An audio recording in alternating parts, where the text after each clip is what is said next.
화제의 코너입니다. 빅 소장님을 모시겠습니다.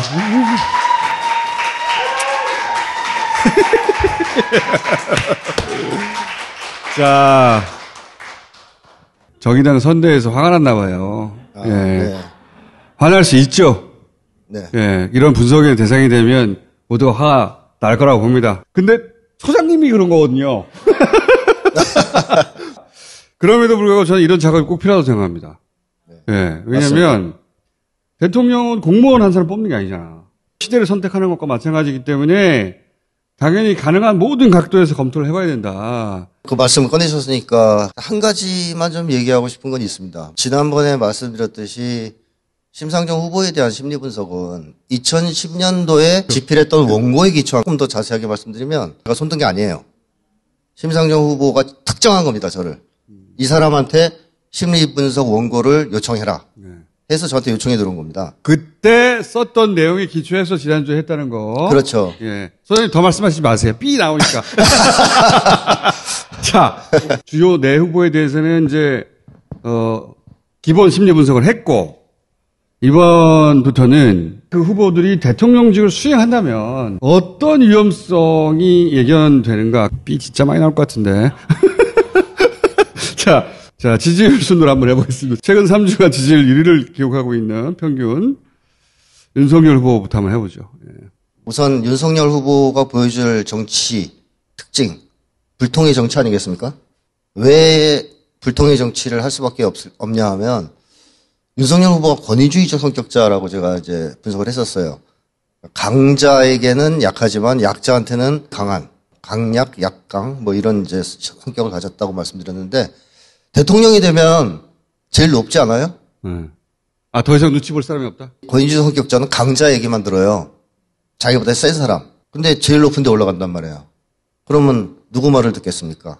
천공 스님이나 뭐 이런 분들 얘기는 혹시 들을지 모르나 일반 국민들 얘기는 거의 듣지 않을 것이다. 그게 이제 제일 큰 문제점이라고 일단 보고. 대본 없는 국민과에 대한은 일단 안 할 거라고. 절대 안 하죠. 네. 예. 그건 뭐 대형 사고가 계속 날 테니까. 네, 기자간담회 질의응답 이런 것도 거의 안 하지 않겠습니까? 사전에 정해진 질문으로 되돌아가겠죠. 그런 것만 하겠죠. 프롬프트를 항상 준비해야 되고 뭐 이렇게 되겠죠. 프롬프트 얘기 나왔으니까. 네. 1분 30초 정도 아무 말도 안 하기 진짜 힘들어요. 네. 저도 무대 많이 서보는데 주최 측의 준비 사항과 약간 어긋나는 경우가 많이 있거든요. 그러면 이렇게 가만히 있기 힘들거든요. 그렇죠. 어떻게든 대응하려고 노력해요. 네. 그게 부족할 수도 있고 매끄러울 수도 있고 그 차이만 있을 뿐이지 누구나 근데 어떻게 아무 말도 안 할 수가 있죠? 그게 이제 제가 분석한 게 맞다는 걸 보여주는 하나의 제가 볼 때 사례예요. 어떤 의미에서 그렇습니까? 자, 왜냐하면 당황스러운 상황이잖아요. 얼어붙는 거예요. 아, 얼어버렸다. 겁이 많잖아요. 무력감에 기초한 성격이기 때문에 권위주의 성격은 그 순간 얼어붙는 겁니다. 그러니까 윤석열 후보가 이제 방송 나와서 이렇게 대담하는 거나 이런 걸 쭉 보면 난처한 질문, 어려운 상황이 되면 굳어버리더라고요. 그러면 머릿속에 백지가 된 거예요? 그렇죠. 하얘지는 거죠. 그래서 이제 뭐 그런 말을 많이 하죠. 좀 제가 다 지금 체크하고 있거든요. 어떤 걸 많이 쓰는데 뭐 이제 굉장히 많습니다. 그래서 계속 그 얘기를 하면서 잠깐 말을 안 하고 가만히 있기도 하고 이제 방송사고에 준하는 그런 이제 모습을 보입니다. 저는 이제 비슷한 상황에 많이 처해본 사람이라 지금 주최 측에서 준비가 안 됐나 보다. 네. 근데 그게 1분이 될 수도 있고 5분이 될 수도 있잖아요. 그러면 내가 이제 말을 시작해야 되겠다. 네. 왜냐하면 주최 측이 시간을 줘야 될 거 아니에요. 그래야 모두가 다 부드럽게 넘어가죠. 제 방식이라면 TV조선 부장님 일자리 잃으시겠네? 하여튼 뭐라도 하게 돼요. 누구나. 네. 소장님이라도 뭐라도 하지 않겠습니까? 그죠? 그렇죠. 근데 가만히 있더라고.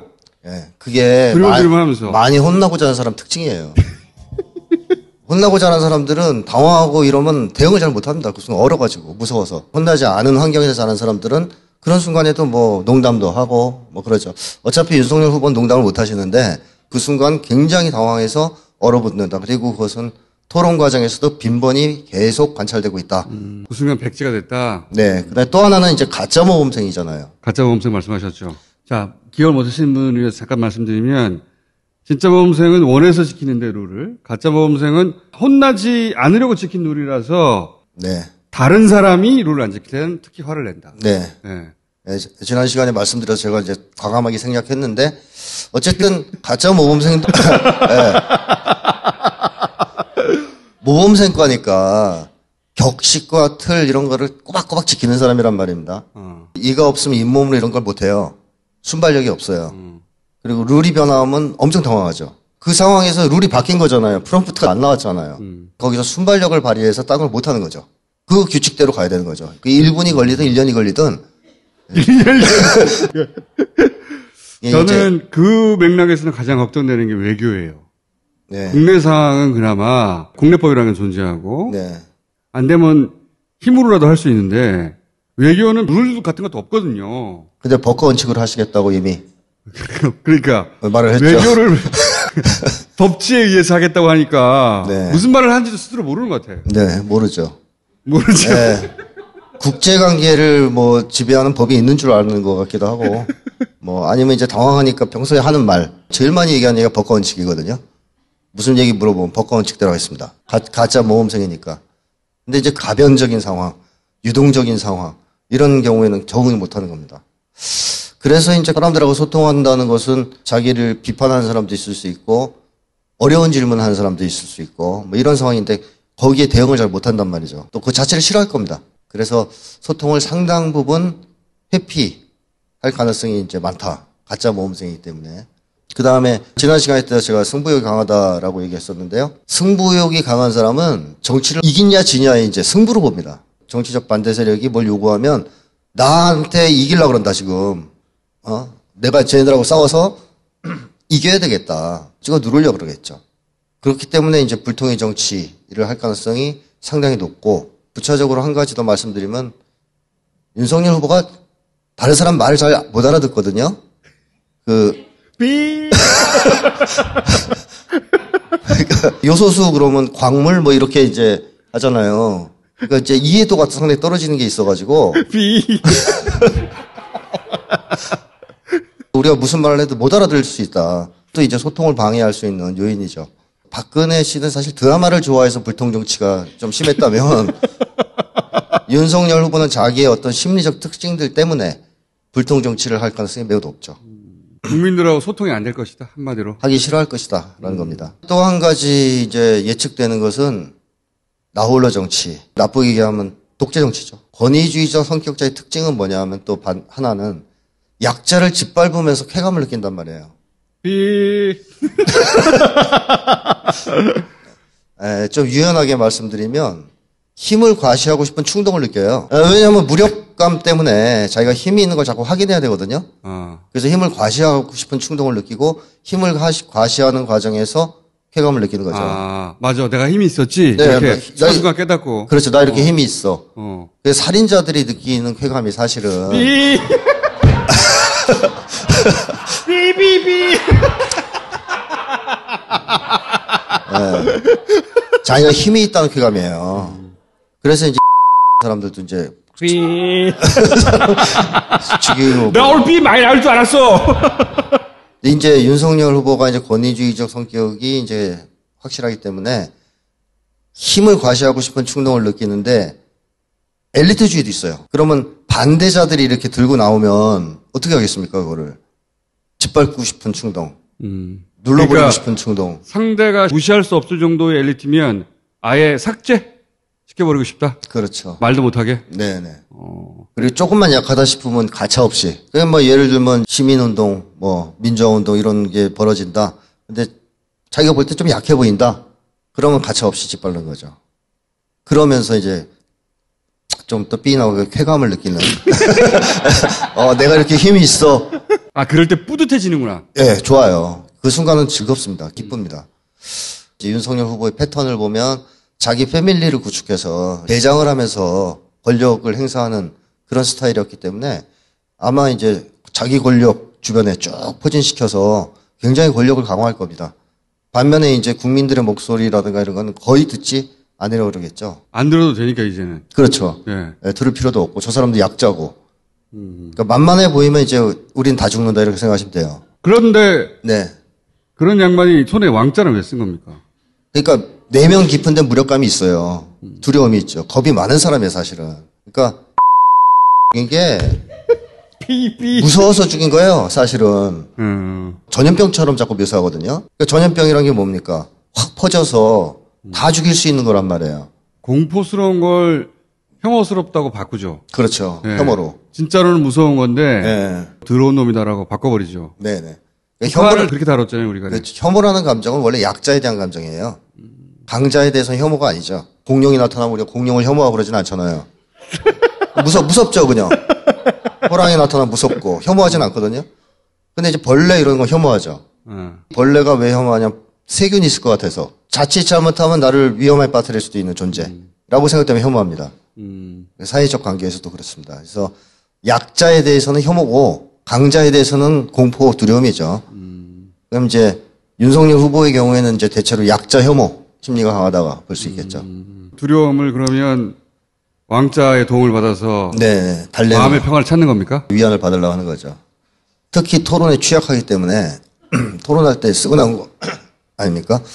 뭐 앞으로 뭐 이제 본격적으로 토론 같은 게 진행되면 이재명 후보가 말빨이 세기 때문에 등에다 왕자가 크게 새기고 이렇게 그건 손에 못 새기면 어디에라도 새기지 않을까 그런 두려움이 있는 사람이죠. 그 다음에 이제 가짜 모범생이잖아요. 그래서 덤비는 사람들을 어떻게 보겠습니까? 자기한테 비판하고 덤비는 사람들. 나는 룰을 지켜서 여기까지 왔고 네. 너희도 룰을 지켜야지 말이지. 그렇죠. 학생이 공부 안 하고 거리로 나온다든가 노동자가 직장에 있지 않고 거리에 나온다든가 가짜 모범생 입장에서는 불량 국민들이에요. 그러면 또 분노 폭발 할 가능성이 굉장히 높죠. 이명박 같은 경우에는 이제 굉장히 간교하기 때문에 처음에 촛불이 타오르자 자기도 청와대 뒷산에 올라가서 아침 이슬 부르면 울었다 이랬잖아요. 그러니까 이제 어떻게 될지 모르니까 일단 하나 깔아놓는 거죠. 이제 박근혜 후보는 날씨가 많이 추운가 보지 촛불 들고 나온 거 보니까 뭐 이런 생각 상황 판단을 잘 못하시는 쪽이고 윤석열 후보 같은 경우에는 집에서 켜야 될 촛불을 거리에 들고 나와가지고 용도 변경을 감히 하고 용도 변경. 예. 다음 대통령한테 뭐라 하고 다 불량 학생들이죠. 화가 엄청나죠. 그런 점에서도 이제 반대 의견, 뭐 비판 이런 거에 대해서는 좀 가혹하게 나올 가능성이 있습니다. 본인은 그냥 질서를 유지하는 거라고 생각하겠죠. 그렇겠죠. 법과 원칙을 지키는 거라고. 또 하나 이제 윤석열 후보가 대통령이 되면 벌어질 수 있는 일은 대형 스캔들? 대형 스캔들? 예. 가족들이요? 내가 이름 하나 삐삐.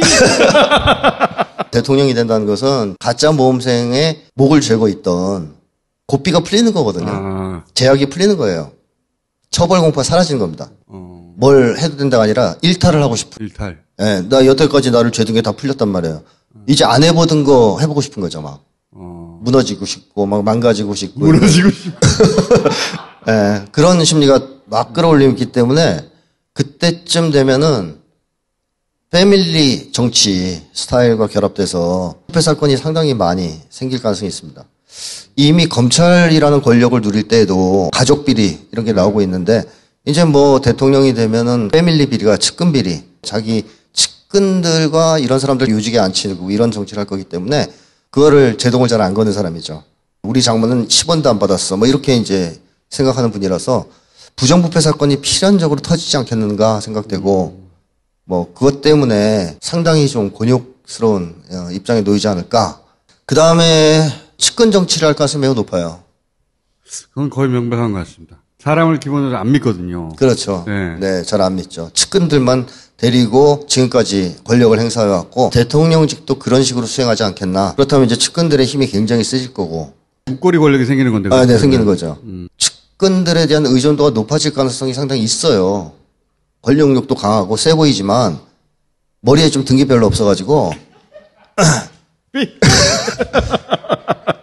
귀가 얇아요. 제가 관찰한 바에 의하면. 네, 귀도 얇죠. 잘 모른단 말이죠. 뭐 상황이 벌어지면 주변에서 얘기한 걸 듣게 돼 있습니다.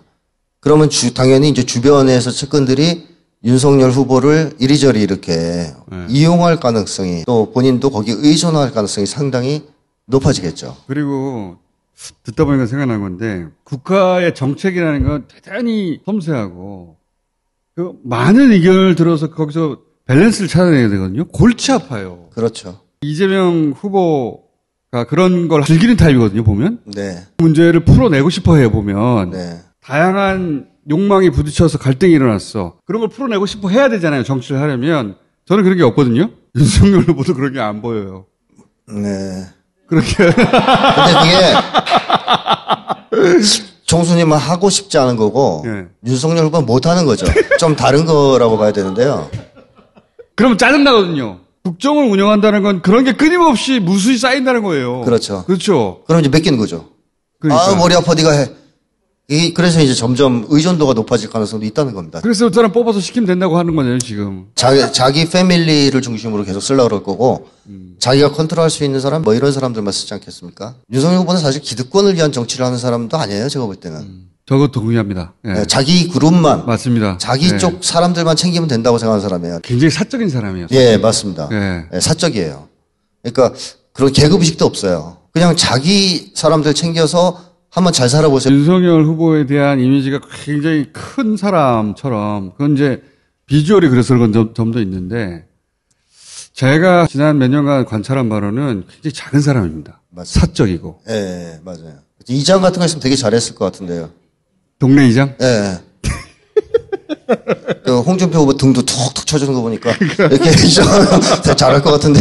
이게 사실 우리 이제 참 역사의 비극인데 대통령이 될 만한 사람이 아닌 사람을 내세워서 터진 사건이 최순실 사건 아니겠습니까? 근데 이번에 사실 맥락상 같다고 봐요. 대통령감이 안 되는 사람을 지금 정권 교체를 해야 된다는 이 절박함에 기대서 세워낸 거단 말이에요. 사실 지금 윤석열 후보를 내세운 사람들이 굉장히 당혹스러워하고 있어요.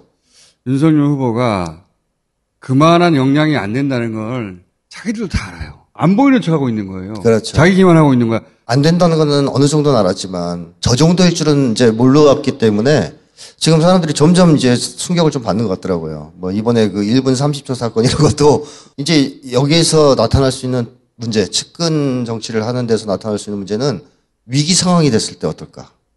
그 박근혜 같은 경우에는 의존적이었습니다. 워낙 최순실한테 의존하고 있었어요. 그러니까 거의 전적으로 의존했죠. 네, 그렇죠. 근데 뭐 윤석열 후보는 처음부터 그렇게 누구한테 의존하면서 이런 스타일은 아니에요. 근데 위기에 처했을 때는 마음속에 있는 그 무력감과 두려움 이런 게 올라올 거란 말이에요. 그럼 그때는 어떻게 할까 과연? 누군가에게 또 의존하려고 하지 않을까? 누군가한테 물어보겠죠. 달려가겠죠. 그게 뭐 무당이든 누구든 달려가겠죠. 그러면 제2의 최순실 사건이 터지지 말란 보장도 없습니다. 그러니까 윤석열 후보가 굉장히 강해 보이지만 사실은 무력한 사람이기 때문에 위기 상황이 지속되면 심리적으로 무너질 가능성이 있고 그래서 정말 우리가 예상하지 못했던 사람한테 의존한다든가 이런 문제가 생길 가능성도 있는 거죠. 그런 위험성이 있다고 봅니다. 그쪽 진영에 있는 사람들 얘기를 들어보면 이해할 수 없는 근거에 의한 고집을 피울 때가 있다. 자기들 보기에는 말이 안 되는 소리인데 어디서 듣긴 들은 것 같은데 네, 그렇죠. 누군지 모르겠어요. 그런 얘기를 몇 번 들었거든요. 네. 그쪽 동네 사람들한테 네. 네. 그 맥락에 닿는 얘기인 것 같아요. 그렇습니다. 그게 이제 정치에 영향을 미칠 가능성이 있다는 겁니다. 뭐 정말 엉뚱한 데로 가는 거죠. 그렇죠. 정말 엉뚱해지는 거죠. 정말 근데 엉뚱한 데로. 문제는 초기부터 문제를 많이 일으킬 가능성이 있거든요. 제가 쭉 분석한 것만 봐도 사회 혼란 같은 게 생길 수도 있고 또 촛불이 타오를 수도 있지 않습니까? 그래서 그런 점까지도 좀 예측해 볼 필요가 있겠고 그 다음에 이제 윤석열 후보가 이제 오락가락 외교를 할 가능성도 있습니다. 오락가락. 오락가락. 나쁘게 얘기하면 뭐 이제 뭐랄까요? 변화무쌍? 이건 좋은 얘기인데. 종잡을 수 없는? 종잡을 수 없는 외교를 할 가능성이 있어요. 권위주의 합격자들 다 그렇습니다. 근데 뭘 그때 받아들이느냐? 힘센 쪽이에요. 이 사람이 힘이 세면 이 사람 편. 이 사람이 힘이 세면 이 사람 편. 그래서 외교에서도 중미 대결이 지금 이제 격화되고 있는데 중국이 좀 세 보인다. 그러면 친중. 그러다 또 미국이 셀 것 같으면 친미. 그러면 불신을 받겠죠. 외국에서도 이제 그 심리 분석 한단 말이죠, 다. 상대 정상에 대해서 심리 분석해요, 다. 다 합니다. 실제로 한미동맹을 균열시킬 수 있는 행동을 할 가능성은 오히려 이재명 후보보다 높아요. 국제정세가 변하면. 그래서 정체를 알 수 없는 그런 외교를 할 가능성이 있죠. 그리고 이제 한반도 긴장을 고조시키고 전쟁 위기까지 초래할 위험이 매우 큽니다. 왜냐하면 이제 북한은 전형적인 약자거든요. 가난뱅이들 약자. 가짜 모범생의 입장에서 보면 미국이 정해놓은 세계 질서와 규칙을 제일 많이 파괴한 불량 국가입니다. 거기에 대한 증오, 화가. 또 엘리트주의 입장에서 보더라도 북한은 화해와 통일의 대상이 될 수 없어요. 힘을 과시하고 싶은 이런 충동, 이런 것 결합해서 한반도가 상당히 좀 불안정해질 가능성이 높다. 저는 그렇게 봅니다. 북한 정도가 감히 나한테 니네가 나한테 이렇게 해야 된다는 거죠, 심리적으로. 그렇죠. 깔보고 혐오하고 공격하고 싶고. 그때 옆에서 예를 들어서 극우 인사가 네. 이번에 한번 버릇을 고쳐주죠. 네. 하면 그래 이렇게 할 수 있다는 거예요. 것이죠. 그렇게 하지 않으면 자기 가오가 떨어진다고 생각할 수도 있겠네요. 그렇죠. 아니 쟤들이 나 건드렸는데 내가 참으면 내가 가오 떨어지지. 그렇죠. 증오, 박멸 뭐 이런 쪽으로만 바라보고 대할 가능성이 있다. 그렇다면 뭐 남북관계는 완전히 제일 나빴던 시절보다 더 위험한 상황으로 회귀할 가능성이 있는 것이죠. 걱정이 태산이네. 그리고 최근에 제가 또 한 가지 발견한 특징 중에 하나는 배신자라는 소리를 굉장히 듣기 싫은가 봐요. 김종인, 김병준, 김한길 이 사람들 공통점이 뭐냐? 민주당과 고리가 있는 사람들이에요. 봐라. 나만 배신한 게 아니지. 저쪽이 문제니까 이 사람들 다 넘어온 거 아니야. 꼭 김병준, 김한길 안 데려도 되거든요. 네. 진보 진영에서 저 사람이 가면 어떡해? 좌절할 사람들도 아니에요. 관심도 없어 이 사람들. 아 배신자라는 소리를 할 텐데 틀림없이 민주당 쪽에서 네. 이렇게 쫙 라인에 해놓으면 무슨 소리야 이렇게 말할 수 있잖아요. 네, 네. 그 심리가 여기에 투영된 게 아닐까. 그것도 작용할 수 있다고 봅니다. 네. 그리고 이제 본인의 아킬레스건 중에 하나가 이제 배신자라는 그렇죠. 누명 아니겠습니까? 너 민주당 쪽 문재인 정권에서 임명한 검찰총장 아니었냐? 네. 이게 자기 약점이라고 생각하니까. 네. 그게 굉장히 찔리나 보다. 예. 이제 물타기를 하는 거죠. 막 나만 있는 게 이렇게 배신자 천국이다. 그러니까 나한테만 뭐라 하지 마라. 다 배신자다 우리는. 뭐 이런. 윤석열 후보는 배신자라는 얘기만 무서워하는 게 아니에요. 욕먹는 것 자체를 무서워합니다. 그래서 국감도 공격이 들어오면 굉장히 당황하면서 화를 내는. 화내죠. 예, 책상도 치고 막 그랬지 않습니까? 네. 이제 어릴 때 많이 혼나고 자란 사람들, 그래서 그 공포가 있는 사람들은 공격받으면 흥분하거든요. 비판당하는 거, 이런 걸 굉장히 무서워하는데, 비판을 못하게 이제 입을 틀어막던가 만들려고 그럴 겁니다. 그런 데서도 이제 배신자들로 이제 측근들을 채우는, 흔히 합리화라고 합니다. 합리화죠. 네. 나만 그러냐, 다 그렇다. 왜냐면 그동안은 자기가 소그룹을 이끌면서 대장 노릇을 하고 하면서 배신하면 안 돼 해야 하는데, 자기가 배신의 아이콘이 되니까, 네. 나만 그런 거 아니라는 변명을 하고 싶은 욕구가 굉장히 강한가 봐요. 네네. 라인업을 보면서 그 생각을 했습니다. 소장님 분석에 좀 보태주시고요. 알겠습니다. 자, 오늘은 여기까지만 할 텐데, 이제 기본 지식을 다 공부하고 나면 대선 내세가 본격화될 테니까 일주일도 몇 개씩 사건이 터질 거거든. 해석이 안 되는 사건들. 네네. 쭉 나오셔야 되겠는데. 자, 오늘 여기까지 하겠습니다. 감사합니다. 네. 수고하십시오.